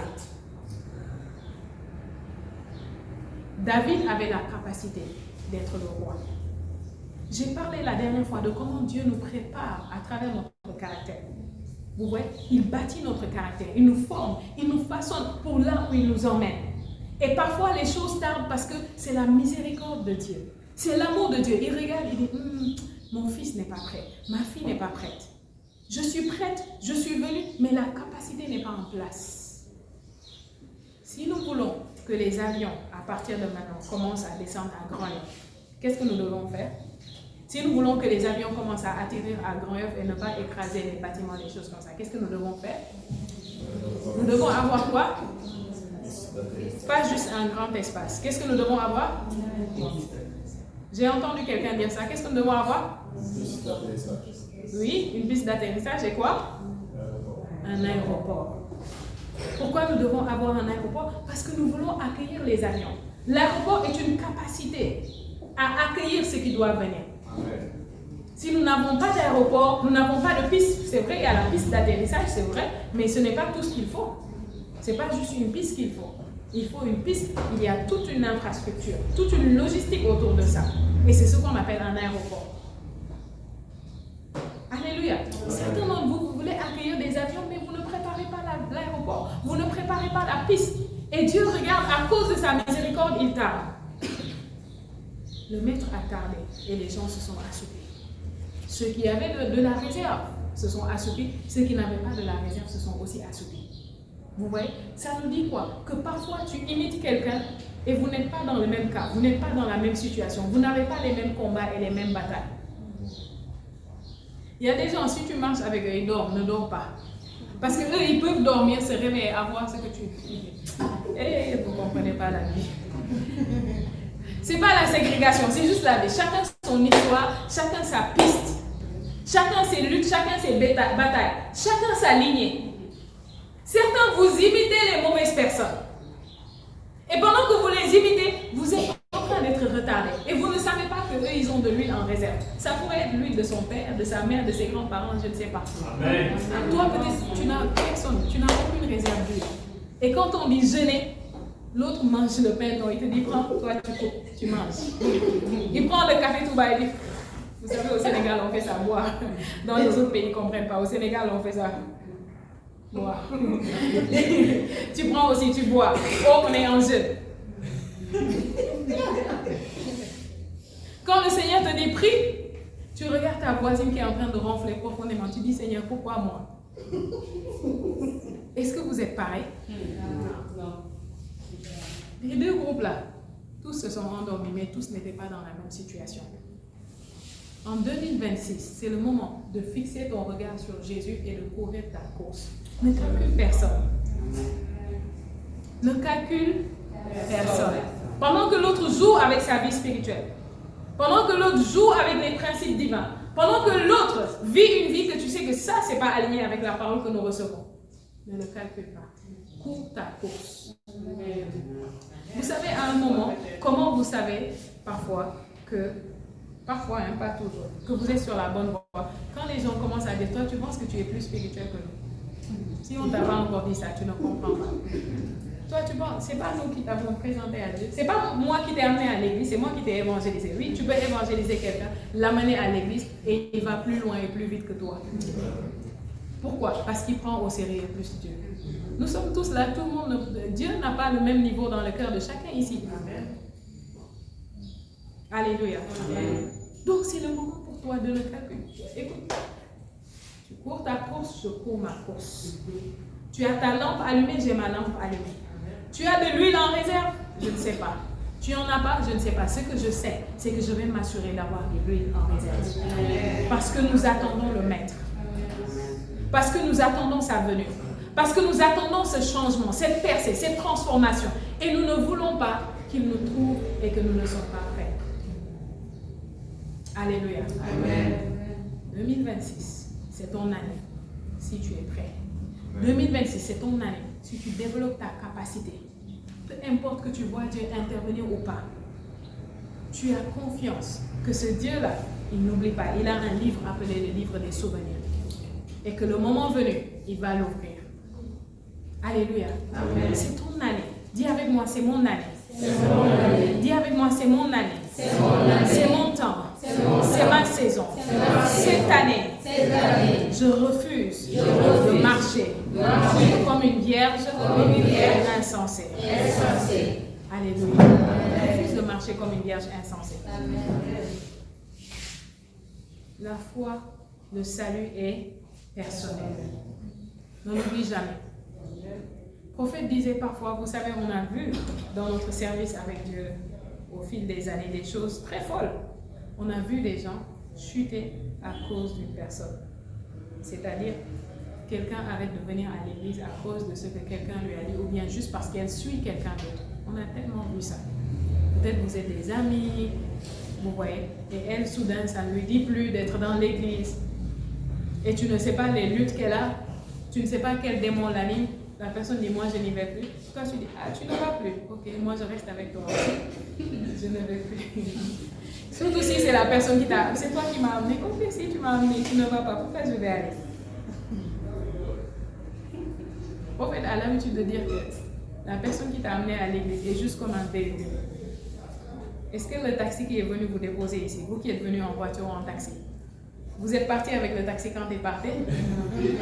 Vous êtes parti avec lui? Non. Il s'est arrêté non, en même temps que vous. Pourquoi quand il a démarré, vous n'avez pas couru pour dire, hé, attends! Pourquoi? C'est comme ça que certains font. Je vous dis que quand j'ai commencé ma marche avec le Seigneur, les personnes que je voyais comme des modèles, comme des exemples, comme des grands dans la foi, que je collais, je les suivais. J'étais encore à l'école, vous voyez. Je les collais, je suivais, je posais des questions. Je les voyais comme des modèles. Je voulais être comme eux. Je les voyais tellement proches du Seigneur. Beaucoup d'entre eux, au fil des années, à l'exception de une ou deux personnes, au fil des années, ne sont plus en train de suivre le Seigneur. Ils sont en train de vivre leur vie. Ils ne servent plus. Je prie qu'ils reviennent, mais beaucoup ne servent plus. Nous sommes sur un champ de bataille. Certains vont tomber durant la bataille. Et quand on tombe, certains vont se relever. D'autres ne vont pas se relever. Mais toi, qu'est-ce que tu vas faire? Pendant que tu es debout, tu as vu quelqu'un tomber, tu vas le rejoindre là-bas. Non, tu continues à te battre. Tu regardes, tu dis, ah, ça l'a fait tomber, ça l'a fait tomber. Je vais m'assurer que ça ne me fasse pas tomber. Je vais faire attention. Et tu vas prier pour la personne. Tu ne vas pas le piétiner, ok? Tu ne vas pas l'écraser. Tu vas prier pour la personne. Mais pendant que tu pries pour la personne, tu continues de courir ta course. Tu gardes le regard fixé sur qui? Sur Jésus. Jésus est celui sur qui nous tous, on a le regard fixé. Nous-mêmes, les hommes de Dieu, si on arrête d'avoir le regard fixé sur Jésus, c'est dangereux pour nous. Alléluia. Amen. Quand ton regard est fixé sur Jésus, rien ne pourra te stopper. Mais si ton regard est sur Fatima, qui t'avait dit, viens, je t'invite à l'église, et tu es venu, et tu as vu Dieu ici, je ne pense pas qu'il y a quelqu'un qui est venu au trône du Saint-Esprit et n'a pas vu Dieu. Tu ne peux pas faire 3 mois au trône du Saint-Esprit, tu n'as pas vu Dieu, c'est impossible. Tu as vu Dieu. Et Fatima, qui était ton taxi, dit j'avance, toi tu dis ok, on y va. Oui, c'est une question de destinée. Alléluia. Amen. Oui, c'est une question de destinée. C'est une question de destinée. Parfois, ceux même qui t'ont inspiré dans les choses de Dieu, dans les voies de Dieu, tu peux les voir en train de prendre une voie qui n'est pas la voie de Dieu. Tu peux les voir en train de faire quelque chose que tu te dis, ça ne va pas avec Dieu. Ça ne marche pas avec Dieu. Mais si tu es sage, tu es une bière sage, tu comprends que moi je dois avoir ma réserve d'huile parce que le maître revient. Et je ne sais pas à quel moment il revient. On dit quoi? À minuit, on entendit un cri. L'époux est là. À minuit. Vous voyez? Minuit symbolise quoi? Minuit symbolise la nuit, le noir, la profondeur de l'assoupissement. Vous savez, le monde a tellement changé. Aujourd'hui, minuit, ça ne veut plus rien dire pour les enfants. Quand j'étais petite, minuit était un mystère pour moi. Je vous dis la vérité. Quand j'entendais les choses du genre, ils sont arrivés à minuit. Hier à minuit, c'était un mystère pour moi. Vous savez comment on parle du ciel et que vous sentez que le ciel est un mystère, n'est-ce pas? Vous voulez voir. C'était comme ça pour moi, minuit. Je ne connaissais pas minuit. Chez nous, à 21h, tu es sur le lit. Si tu veux dormir, si tu veux, tu ne dors pas, mais tu es sur le lit. 21h, c'était comme ça. Donc, à l'époque de Jésus aussi, c'était comme ça. Minuit, c'était une heure profonde. Aujourd'hui, les enfants, à 2h du matin, ils sont devant la télé, ou sur le téléphone. 2h du matin. Je suis choquée de voir les gens. Un jour, on était dehors avec le prophète en train de marcher. Il était peut-être minuit, quelque chose comme ça. Et il y avait des enfants qui couraient, qui sautaient sur les dunes de sable. Il disait aux enfants, il m'a demandé comment on dit en Wolof, allez dormir. Il dit aux enfants, allez dormir. Les enfants le regardent et lui retournent la même chose. Il dit, toi, va dormir. Les enfants d'aujourd'hui. Minuit n'est plus un mystère. 3h du matin n'est plus un mystère. Ils connaissent ça. Vous voyez? Mais au temps de Jésus et en mon temps, alléluia, qui n'est pas le même temps que Jésus, n'est-ce pas? Quand j'étais petite, je demandais parfois à maman, est-ce que tu as connu Jésus? Tu as vécu en même temps que lui? Adam, Ève. Quand j'apprenais ces histoires, je venais toujours lui demander parce que je pensais qu'elle avait vécu aussi longtemps que ça. Alléluia. Donc minuit, pendant que tout le monde dort, vous voyez, le problème, ce n'était pas le fait de dormir. Le problème, c'était est-ce que tu as de l'huile en réserve? Dis à ton voisin, est-ce que tu as de l'huile en réserve? Alléluia. Elles sont 10, elles marchent ensemble, elles rigolent ensemble, elles parlent ensemble. Mais les autres folles là, elles ne savent pas que celles avec qui vous rigolez, elles ont de la réserve. Ne pensez pas qu'elles ont juste la lampe. Ne pensez pas. Vous savez, à l'école, il y a toujours cette personne-là qui fait des choses, qui n'explique pas ses résultats. Est-ce que vous avez déjà vu ça? Hein? En classe, il y a toujours cette camarade ou ce camarade que quand vous voyez ses résultats, vous vous demandez comment il fait pour avoir des 18, des 19. Je ne sais pas, moi c'était le cas pour moi. Genre, pendant que vous êtes en classe, on explique, ils peuvent rire avec vous, parler avec vous, mais ils comprennent bien. Ou, parce que moi, je suis une personne calme, je ne parle pas beaucoup. En classe, je dis quelque chose à ma copine, elle rigole, on rit. Mais elle, pendant qu'elle rigole, elle ne surveille pas devant. Moi, pendant que je rigole et je parle, mon regard est sur le prof. Quand le prof se retourne, hey, je suis là, comme si c'est pas moi. Elle, Aminata, devant. Quand le contrôle vient, les questions viennent, elle ne comprend pas. Moi, je comprends bien. Alléluia. Parce qu'on n'est pas pareil. Notre cerveau ne fonctionne pas de la même manière. Alléluia. Je me rappelle aussi comment, parce que quand moi je n'ai pas assez dormi, mon cerveau, Ce n'est pas le cas pour tout le monde, je ne sais pas. Mais quand je n'ai pas assez dormi, j'ai l'impression que mon cerveau fonctionne au ralenti. Donc, il arrive que j'ai un devoir ou un examen, quelque chose devant moi, et je sens que j'ai profondément sommeil. Quand j'allais à l'école, j'allais très loin de la maison. Donc, je me levais à l'aube, je sortais de la maison pendant qu'il faisait noir, je prends la voiture, j'arrive. Et quand il y a examen, on nous convoque beaucoup plus tôt. Quand je faisais mon bac, je suis là, on a sorti l'épreuve, j'ai regardé, et j'avais tellement sommeil que je n'arrivais pas à réfléchir. Donc, qu'est-ce que je fais? J'avais un système où je peux dormir sans que tu saches que je dors. Je tiens mon stylo. Il ne faut pas m'imiter. C'est ce que je suis en train d'expliquer là. Ne m'imitez pas si vous êtes à l'école. On n'est pas pareil. Okay? Donc, j'ai une manière de tenir mon stylo et de me positionner. Le prof va penser que je travaille ou je dors. Mais je sais pourquoi je le fais. Je le fais parce qu'une fois que j'ai eu un petit temps de sommeil profond, quand je me réveille, mes pensées sont fluides et je vais très vite. Vous voyez? Donc, c'est comme ça. Tout le monde, chacun doit se connaître lui-même. On n'est pas pareil. Donc, il y avait quelqu'un à côté de moi, ou derrière. La personne m'a tapé pour dire, qu'est-ce qu'il y a? Est-ce que tu as un problème? Tu ne comprends pas? Demande, on va te montrer. Tu vois. Je lui ai fait un signe pour dire non, ça va. Tu vois, pour essayer de dormir. La personne a encore insisté. Vous savez, au bac, on nous mélange avec des gens qui viennent de d'autres écoles. Tous, on ne se connaît pas tous. Donc, il y avait une autre qui est ma camarade. On est dans la même classe. Elle me connaît très bien. L'autre lui a dit à un moment, toi, concentre-toi sur ta feuille de travail. Parce que celle-là, quand elle va se réveiller, elle va te dépasser, elle va sortir de ses. Et c'est exactement ce qui s'est passé. Quand je me suis réveillée, j'ai commencé à écrire non-stop. J'ai fini, j'ai déposé ma feuille, je suis partie. Alléluia. Amen. Dans la vie, c'est la même chose. On n'est pas pareil. Donc pendant que tu marches avec cette sœur, avec ce frère, qui vit une vie que tu sais qu'il ne calcule pas la spiritualité. Nous sommes dans le mois de l'esprit. Lui là, son esprit n'est pas sa priorité. Sa priorité, c'est la vie de tous les jours. Il est un homme ordinaire. Il pense comme un homme ordinaire, il parle comme un homme ordinaire, il agit comme un homme ordinaire. Il est ce que la Bible appelle l'homme animal. Oui, parce que l'homme charnel est appelé dans la Bible l'homme animal. Pendant que lui, il fait ça, elle fait ça. Toi, sache que vous n'êtes pas pareil. Ne marche pas avec la même personne faisant les mêmes choses. Vous n'avez même pas la même destinée. En grandissant beaucoup de choses, moi j'ai connu le Seigneur, j'étais adolescente. J'ai servi le Seigneur. J'ai commencé à servir le Seigneur. Beaucoup de choses que je voyais les gens faire, je me gardais de les faire.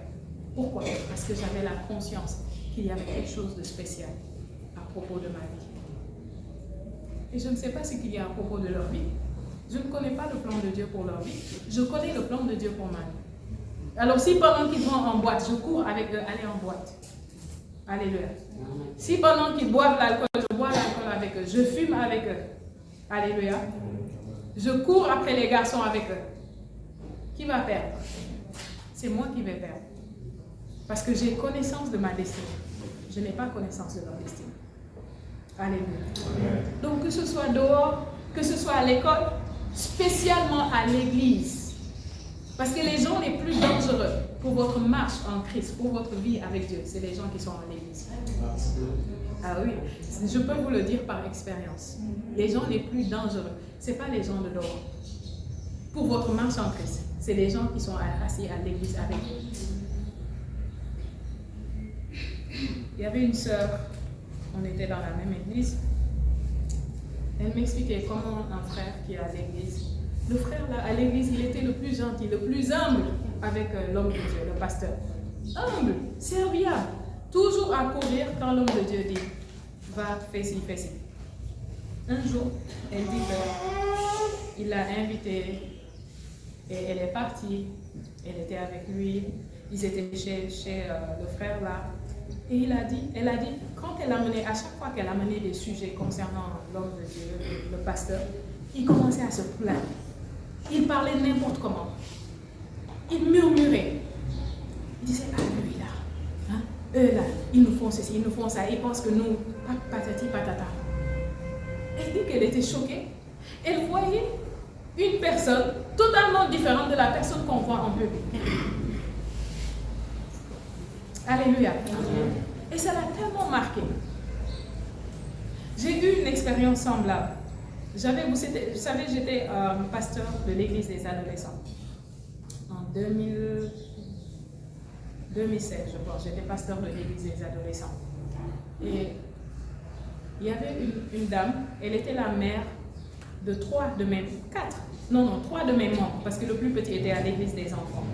3 de mes membres. Et elle était une des plus grandes partenaires dans l'église. C'est-à-dire la maman là, elle était aisée, elle voyageait, elle allait partout en Europe, son travail fait ça. Quand il s'agit de donner dans la maison de Dieu, elle est toujours une des premières à donner. Et elle donne beaucoup dans la maison de Dieu. Une maman magnifique, adorable. Un jour, elle m'a invité, il faut venir à la maison. Comme ses enfants étaient mes membres et tout, ils étaient adorables. J'ai dit, ok.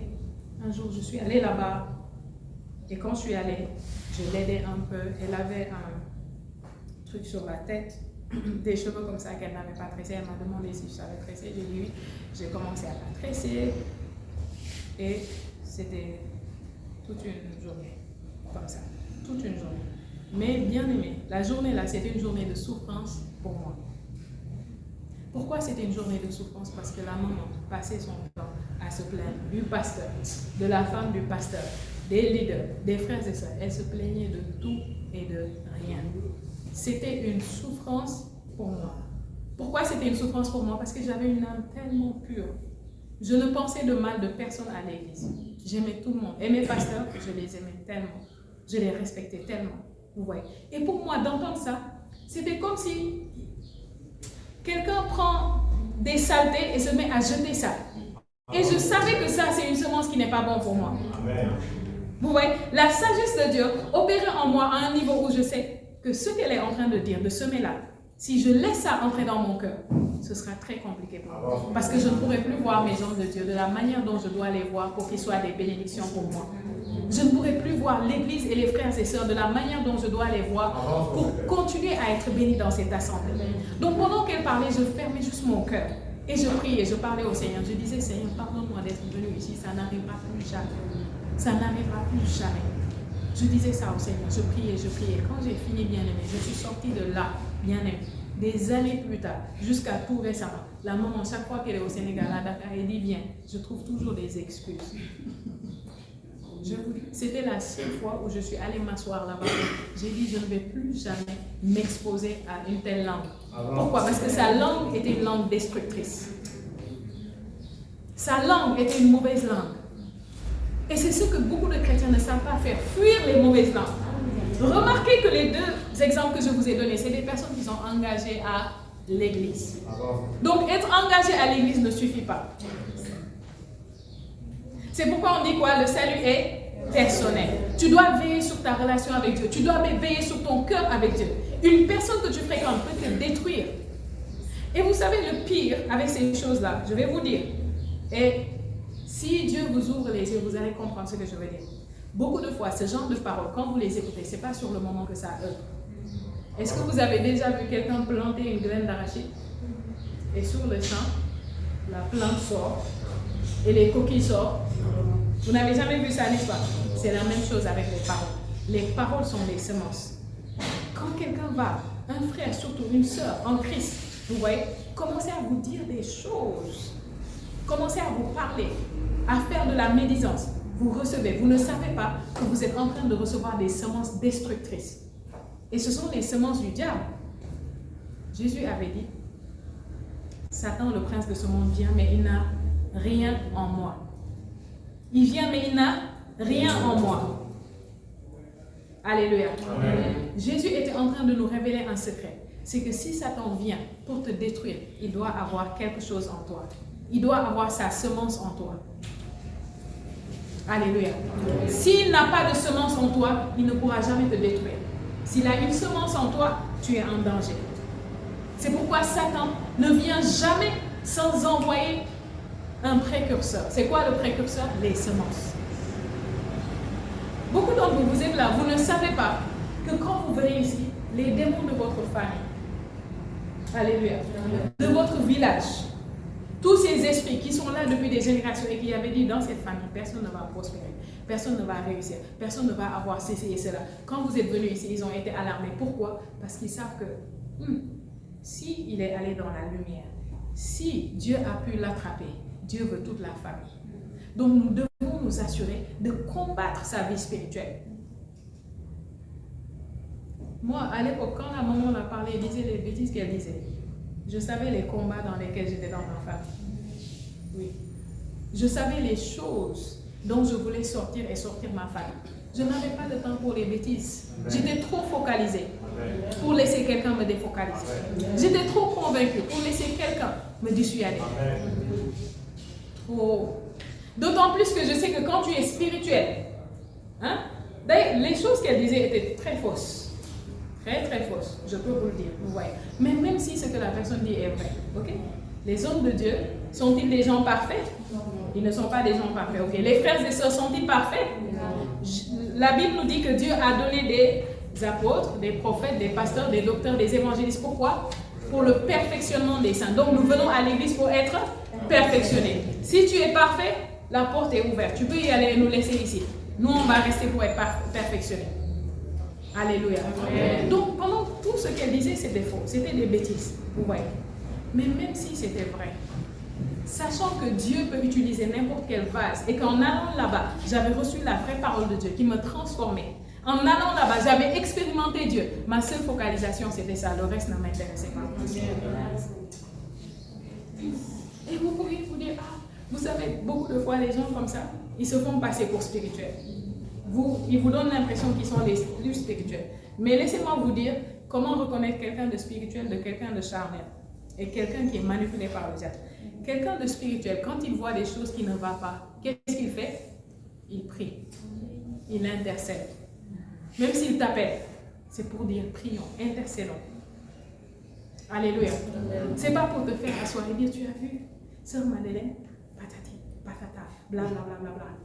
Non, non, non. Tu as vu frère Georges, il a fait ci, Quand tu vois ça, tu as juste devant toi, premièrement, une sœur, un frère charnel. Deuxièmement, tu as devant toi quelqu'un qui est en train d'être utilisé par le diable. Parce que le diable ne peut pas opérer sans instrument. Il a besoin de trouver un maillon faible.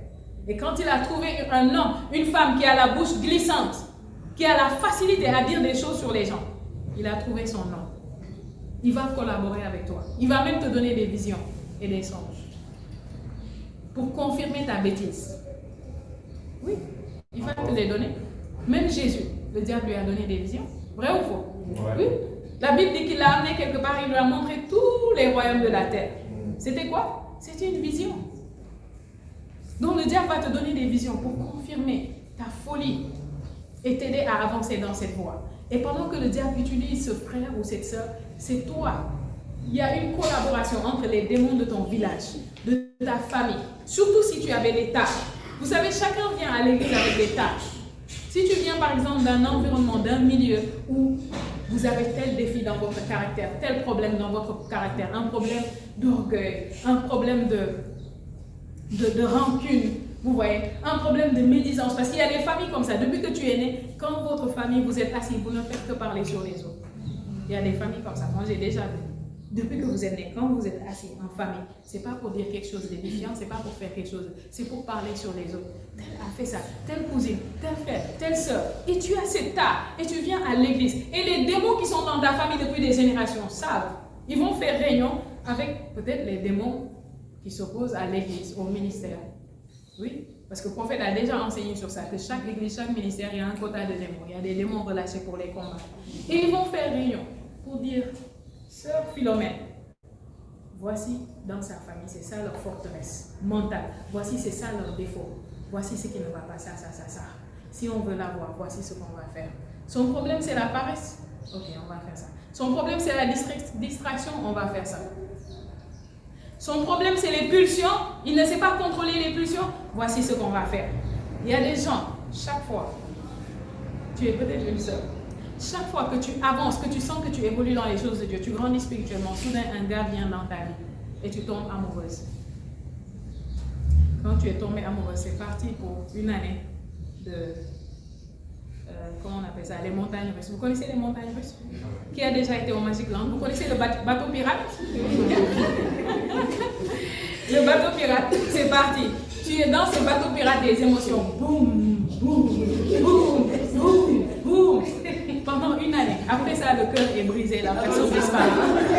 Quand la personne disparaît, toi qui devais être loin là-bas, maintenant ici. Tu as même régressé.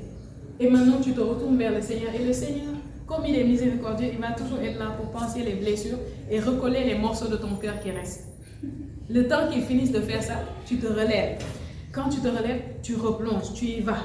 Tu avances avec le Seigneur, tu pries, tu jeûnes, tu cherches la face du Seigneur, tu fais l'œuvre de Dieu, tu es focalisé. Quand le diable et les démons de famille commencent à voir, ouh, là ça ne va pas, le rythme là ça ne nous arrange pas. Ils frappent encore, ils envoient un autre beau gosse là-bas. Il vient même avec la voiture. Et tu te dis, il te dit, oh, Jésus chrétien? Oui, moi je connais.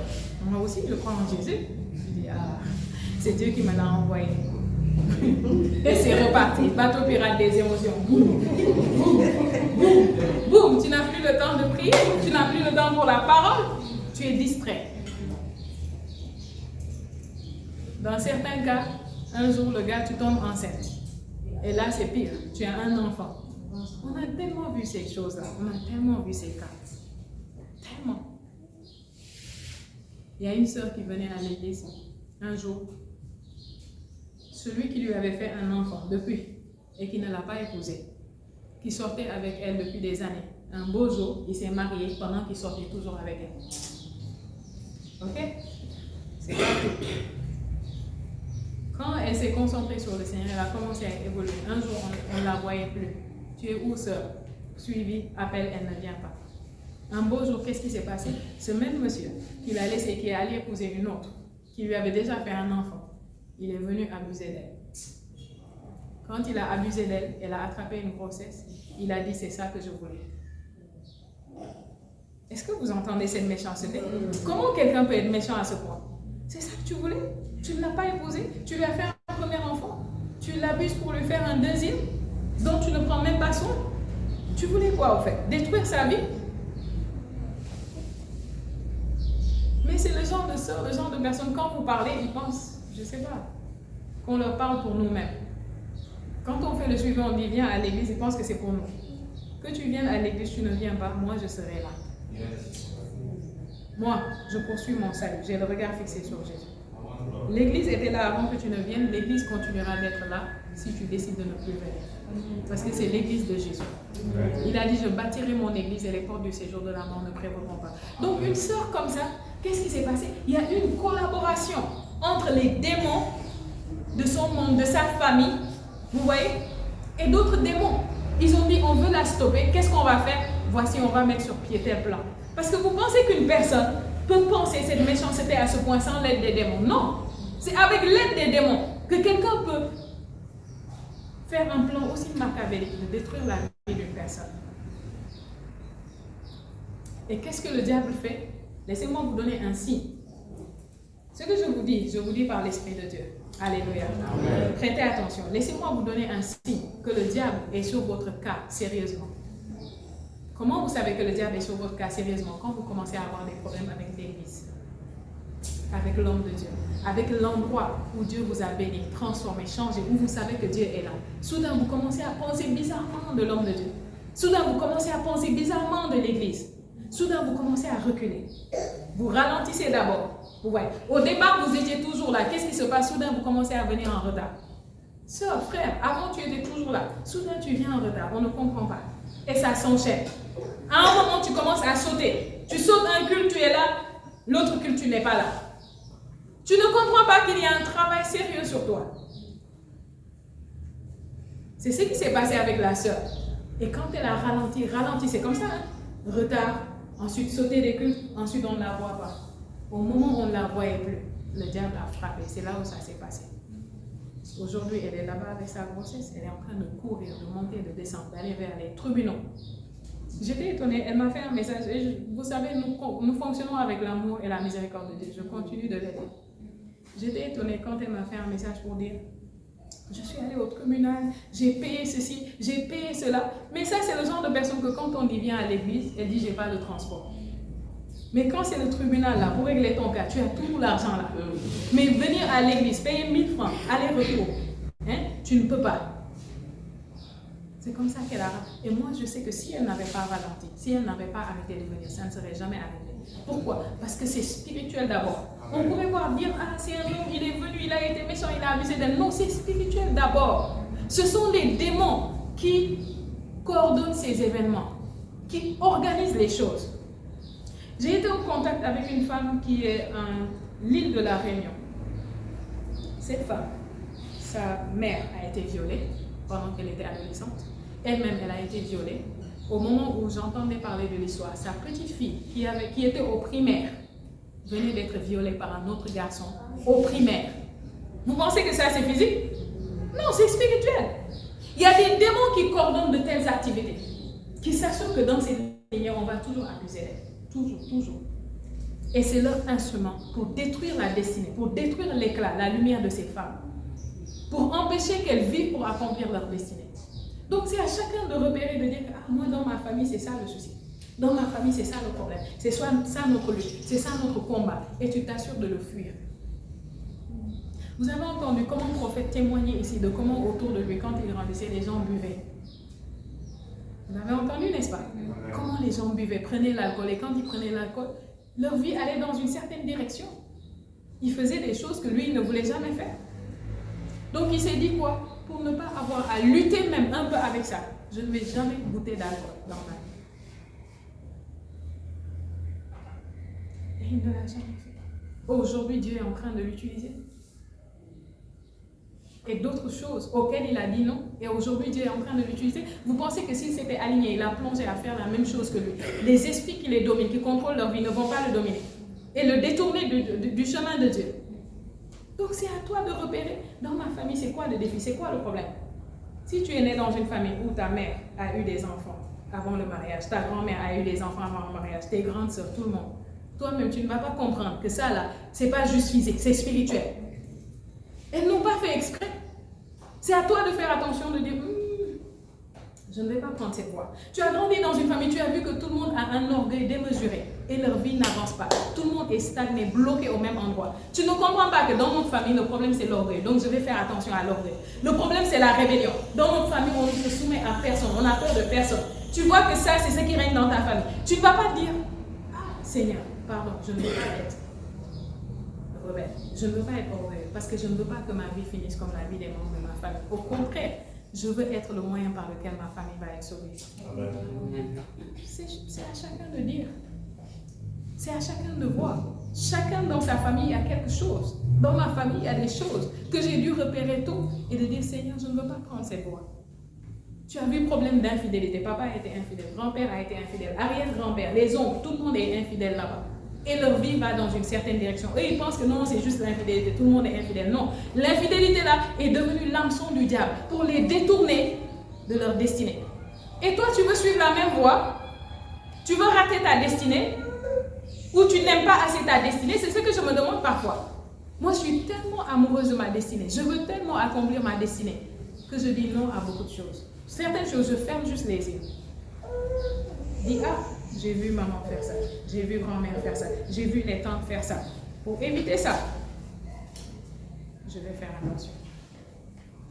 Alléluia. Tout ça fait partie du fait d'être une vierge sage. Pendant que tout le monde dort, assure-toi d'avoir ton huile en réserve. À l'église, là, c'est Dieu qui nous a amenés ensemble, qui nous a réunis. Chacun a son histoire, chacun a son parcours, chacun a sa destinée, chacun les démons. Certains dans leur famille, il y a des petits démons. Toi, dans ta famille, peut-être il y a de grands démons. Des King Kong. Vous connaissez King Kong? Alléluia. Des démons comme les balagaïs. Les autres, ils ont des petits démons comme ça. Et toi, tu veux vivre comme elle ou comme lui. Oh, il y a des King Kong dans ta famille. Tu as besoin de plus de focalisation. Ça me fait penser aux enfants à l'école. Tu as ton ami à l'école. Lui, ses parents, ils sont des chefs d'entreprise. Ils ont de l'argent. Ils sont riches de génération en génération. Toi, ta famille, vous êtes pauvres de génération en génération. Ton père se bat, il ne mange pas, il ne boit pas pour t'envoyer à l'école. Il paye les études. Toi, tu vas à l'école. Hein? Georges, ses parents sont riches de génération. Toi, c'est la pauvreté. Toi-même, le papa doit lutter pour que tu aies le pain sec avec du quinqueliba. Vous connaissez le quinqueliba? C'est ça que tu as le matin. Lui, là, il a ce qu'il veut le matin. Papa peut même l'amener à la brioche dorée. Il mange tranquillement, il l'amène. C'est la voiture qu'il amène. Toi, tu veux jouer en classe comme lui. Hein? Tu veux que quand il rigole, il rigole. Quand il bavarde, tu bavardes. Quand il fait comme ça, je m'en fous, au prof, toi tu fais je m'en fous. Tu es fou. Parce que tu n'as pas les mêmes... Ses arrières sont assurées. Lui là, ses arrières sont assurées. Demain, tu peux te réveiller. C'est comme ça à l'école. Vous voyez, moi j'ai eu des camarades à l'école qui, pendant les vacances de Pâques, Noël, ils voyagent aux États-Unis, ils reviennent. Moi, je n'ai pas encore été là-bas. Alléluia. Ah, mais ma camarade qui faisait les États-Unis là, aller-retour, elle avait des 2 et des 3 en anglais. Je ne l'ai pas imité. Moi, j'avais des 18, des 19 en anglais. On n'est pas pareil. C'est la même chose dans la vie. C'est la même chose à l'église. Dis à quelqu'un, ne sois pas une vierge folle. Sois une vierge sage. Et aie de l'huile en réserve. Alléluia. Et de l'huile en réserve. Est-ce que quelqu'un va prendre sa vie spirituelle au sérieux? Amen. Nous sommes dans le mois de quoi? Le mois de quoi? Est-ce que tu nourris ton esprit? Est-ce que tu le nourris? Ce que tu nourris va grandir et prendre de la force. Ce que tu affames va devenir faible. C'est là la puissance du jeûne, par exemple. Le prophète a déjà enseigné dessus. Ouais. Quand vous affamez la chair, il dit ne vous arrêtez pas là. Passez du temps à lire la parole, à méditer, à écouter les enseignements, à prier. Parce que vous êtes en train de nourrir l'esprit. Il devient grand, il prend le contrôle. Et quand lui, il prend le contrôle, ta vie va de gloire en gloire. Alléluia. Si tu affames l'esprit, l'esprit sera faible. Est-ce que tu veux que ton esprit soit faible? Dis non. Pas ce mois, pas cette année. J'ai besoin de mon esprit. J'ai besoin qu'il soit fort comme jamais. Au nom de Jésus. Lève-toi ce matin et prie. Parle à Dieu ce matin. Je remercie le Seigneur pour sa parole. Lindo sombre que tenemos chacapa. E grada sura que le manque para que le batea. O robo que le basanta caniga baruta cayale. Lo sombre que te basita yama. O bachate. Lève les mains vers le ciel. Dis Père, donne-moi l'esprit de sagesse et de révélation. Dans ta connaissance, au nom de Jésus, Père, que les yeux de mon cœur, que les yeux de ma compréhension soient inondés de lumière, toujours plus. Père, ne me permets pas de vivre la vie de la chair, que par ta grâce, je puisse vivre la vie de l'esprit et marcher dans l'esprit et accomplir les désirs de l'esprit. Oh Père, merci, parce que tu œuvres en moi le vouloir et l'agir selon ton bon plaisir. Père, que ce mois, que cette année, je sois soumise et docile à ton ministère et celui de ta parole comme jamais. Au nom de Jésus, parle en langue, parle à Dieu.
nom de Jésus, je veux les connexions divines, les personnes qui vont participer à mon affermissement, en Christ, à ma croissance, à ma marche sur les sentiers de la justice. Au nom de Jésus, tu as des connexions divines, tu as des relations divines, des amitiés divines qui viennent de l'esprit pour moi. Au nom de Jésus, maintenant, je te prie de créer l'espace. Au nom de Jésus, je crée l'espace maintenant. J'accueille ces relations, j'accueille ces connexions. Au nom de Jésus, prie ce matin, prie pour les connexions divines.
Vous allez voir que certains péchés avec lesquels vous luttiez avant et ça avait cessé, soudain vous retournez vers ces péchés. Soudain, tu recommences à faire ce que tu avais arrêté de faire depuis. Soudain, tu recommences à vivre les maladies, les douleurs dont Dieu t'avait délivré depuis. Dieu t'avait délivré de ça, c'était fini. Mais soudain, ça revient en force. Pourquoi? Parce que tu as laissé la semence du diable entrer. Tu as laissé des choses être plantées. Alléluia. Amen. Il y avait un frère qui venait prier avec nous. Il était membre, il était très engagé, très en feu. Vous voyez, Dieu l'avait délivré de l'homosexualité. C'est dans ça qu'il était avant. Dieu l'a sorti de l'eau. Il était tellement en feu. Le frère, si vous le connaissez, vous allez l'aimer. Vous voyez. Et je remercie le Seigneur qu'il est revenu maintenant. Mais le frère, pendant qu'il servait, il était en feu, il servait Dieu. Un jour, une sœur a commencé à lui parler, à lui dire des choses sur l'église, sur les leaders. Il a commencé à prêter l'oreille aux mauvaises choses. Ouais. Il a commencé à faiblir dans sa foi, dans sa marche avec Dieu. Il était toujours là, il était à toutes les réunions. Mais l'éclat, la lumière, la gloire qu'il y avait, on commençait à voir cette gloire comme s'est dissipée. Vous voyez, avant d'entendre qu'est-ce qui s'est passé, il est retombé dans l'homosexualité. Il n'a aucune idée que c'est lié aux mauvaises choses qu'il écoutait, qui n'ont rien à voir avec l'homosexualité, rien à voir. Mais c'était le plan échafaudé par les forces des ténèbres pour l'arracher de la lumière. Alléluia. Amen. C'est l'une des choses qui se passe quand la semence du diable commence à revenir encore. Alléluia. Amen. Alors nous allons prier encore avec cette conscience. Viens encore avec moi, Père. Ce matin, je suis sérieuse. À propos de ma vie, à propos de ma destinée. Je refuse d'être compté. Parmi les vierges folles. Au nom de Jésus. Dans le groupe, les vierges sages. Je n'ai pas le temps. Pour les distractions. Au nom de Jésus. Ce matin, je prie et je déclare le feu sur tout esprit qui était venu combattre mon zèle, combattre mon feu, combattre ma passion, combattre mon engagement dans ta maison. Au nom de Jésus, de tes esprits qui viennent de la famille, du village ou de la ville, quelle que soit leur origine, je déclare le feu maintenant. Au nom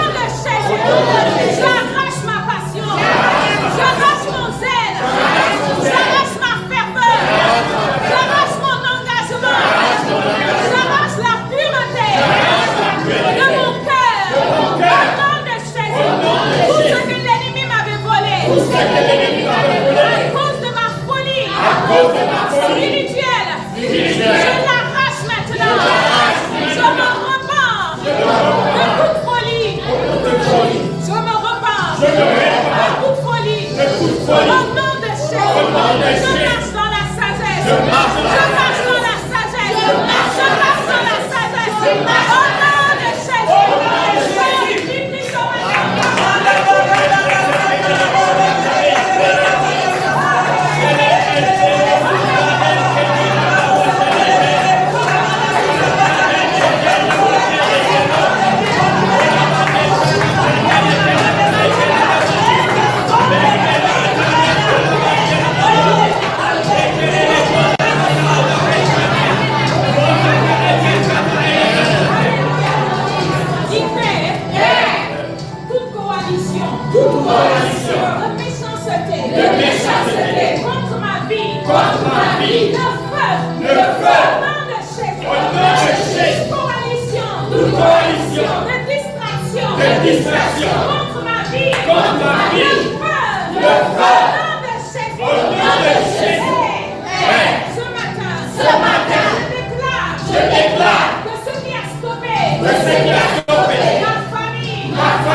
toutes les mauvaises voies. Au nom de Jésus. Au nom de Toutes les Jésus. voies Toutes les voies que j'avais empruntées, que j'avais empruntées, qui ne sont pas en accord qui ne sont pas en accord avec tes parfaites volontés. avec tes parfaites Je m'en volontés, repens ce matin. je me repens ce matin. J'invoque ta miséricorde. J'invoque ta miséricorde. Et je reçois ton pardon. Et je reçois Au ton nom pardon. de Jésus. nom Je de me Jésus. repens. Et je ne retourne pas en arrière. je ne retourne pas en Merci arrière. Seigneur. Merci, Au Seigneur. nom de Jésus. Au nom de Ce Jésus. matin, je te prie, Père, Je te prie, Père. de me donner la victoire sur les embûches, sur les ruses, sur les pièges de l'ennemi. Père, rien n'est caché à tes yeux. Rien n'est caché à tes yeux. Toi, tu les vois. Toi, tu les vois. Toi, tu les connais. Toi, tu les connais. Tu sais ce qu'ils trament. Tu sais ce qu'ils trament. Tu sais ce qu'ils complotent. Tu sais ce qu'ils complotent. Contre ma vie. Contre ma vie. Que le jugement tombe. Que le jugement Et que tombe. le feu consume leur plan et leur dessein. De méchanceté. Au nom de Jésus. Père, j'invoque le feu. Sur toute voix qui s'élève pour parler, pour accuser, pour parler contre ma vie, contre mon progrès, contre mon accomplissement, contre ma croissance, contre ma restauration. Que ces voix s'élèvent depuis le sol, depuis le sous-sol, depuis les eaux, depuis les forêts, depuis les airs, depuis les montagnes. D'où que s'élèvent ces voix, je les frappe maintenant. Le mutisme, par ton feu, au nom de Jésus. Ces voix ne seront plus jamais entendues. Au nom de Jésus. Au nom de Jésus. Merci Père. Parce que le sang de l'agneau brille en ma faveur.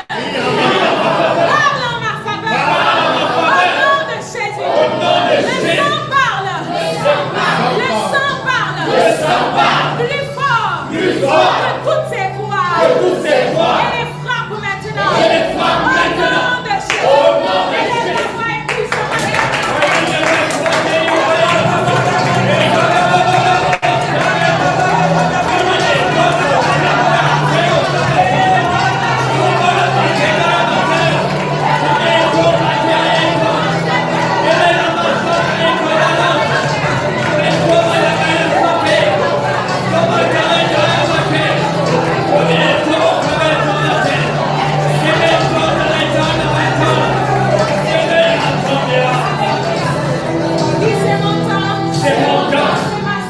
C'est ma saison. Cette année, tu rassures du temps. ne me traversera pas. Au nom de Jésus. Au nom de Jésus. Cette année, une croissance significative dans ma vie spirituelle et dans tous les aspects de ma vie. Les accomplissements significatifs. Les réalisations significatives. La puissance du Seigneur. Au nom de Jésus. Toute montagne. Devant moi. Sa planine. Toute vallée. Se comble. Toute voie tortueuse. Se redresse. Au nom de Jésus. Cette année. C'est mon année. Je refuse. Que cette année me traverse. Et je reste le même. Et que ma vie reste la même. Jamais. Au nom de Jésus.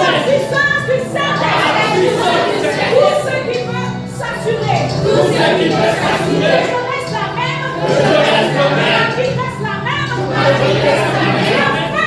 Le feu.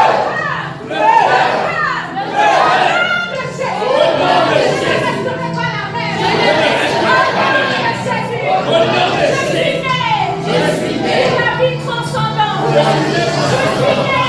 suis né pour la vie de progrès. La vie d'avancement. La vie d'évolution. Au nom de Jésus.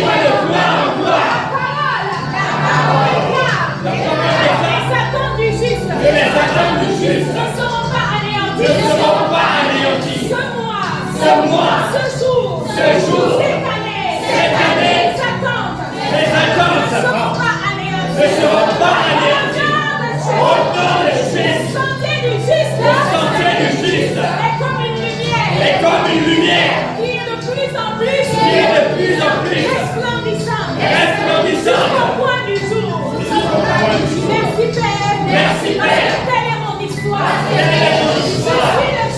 Je suis le juste. En Christ. Dans ma vie. Dans mon sentier. Est une lumière. Il brille de plus en plus. Il brille de plus en plus. Jusqu'au point du jour.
Contrôle, les actions, les paroles,